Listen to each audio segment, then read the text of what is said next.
The only thing I love more than peonies are peonies in a painting. This was such a fun painting to do. I'd love to show you how I did it. I love this background with the hot pink and the orange coming together in such a beautiful symphony of corals. And gosh, this painting just really did it for me. I love the blues and the purples for the shadows, these warm tones for the flowers. I love the glass bottle at the bottom. Stay tuned. Let me show you how I did it. While I'd like to believe that I'm such a special artist, I only paint from live flowers, but that would be a lie. These beautiful peonies actually came from Home Goods. I thought they were quite believable. So I brought them into the studio and thought, I think they'll work well in a painting. I want to encourage you. I used to be so intimidated about drawing because I just wasn't a good drawer and felt like I had to copy things. But see how loose and even childlike this drawing is. I took a round brush with thin paint. I would look at the peony. I just drew in, sketched in the rough outline shape, and that's enough to get your painting started. I really encourage you to try drawing this yourself. It's a way to keep your painting looking a little looser and a little more whimsical and not so stiff and tight. You can do it.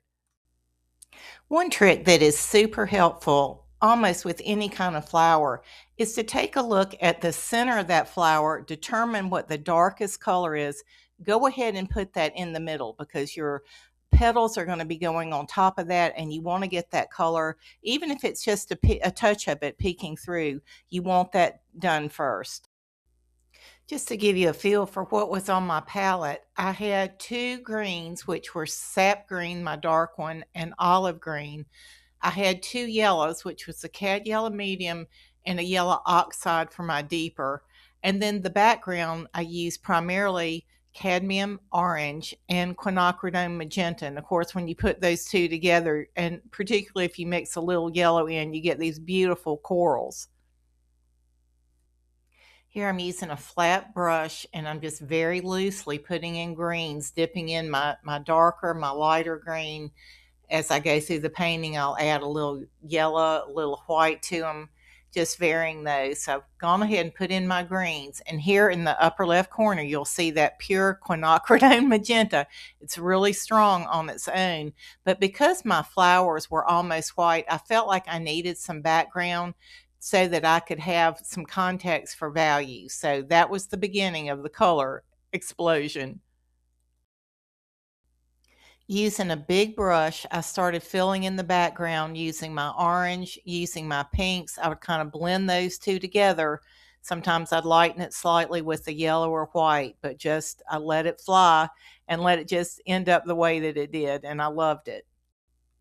I did go back with a second coat and refined it a little bit, but I loved having those strong colors as my base. Notice on these flowers that where they started out dark yellow in the center, lighter yellow on the petals, as I'm getting to the edge of the petals, the yellow almost completely drops out. And I even use pure white in just a few spots to put some real special highlights. Don't use white everywhere or you'll lose the drama and the light if everything is white.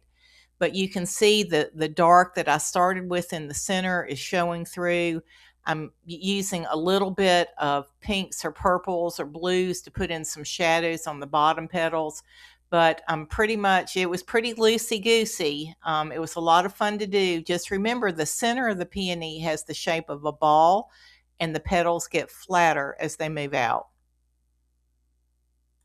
If you'll recall, I started out with the shape of a pitcher at the bottom, decided I didn't like that, so I just changed the shape so it looked more like a bowl or a vase at the bottom, and I was a lot happier with that.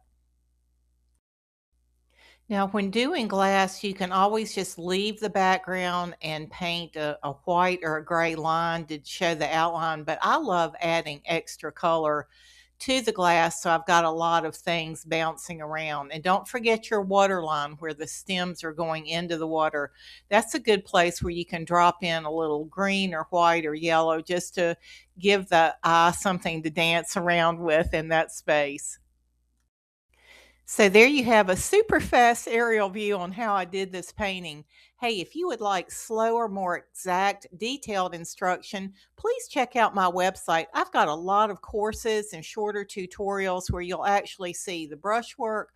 I'll talk you through every decision. You'll get to see in real time how I apply the paint, color decisions that I'm making. If I make a mistake on the painting, which happens more often than I'd like, I'll show you how I corrected it so you can see how to correct things in your own work. Thank you so much for your time today. God bless.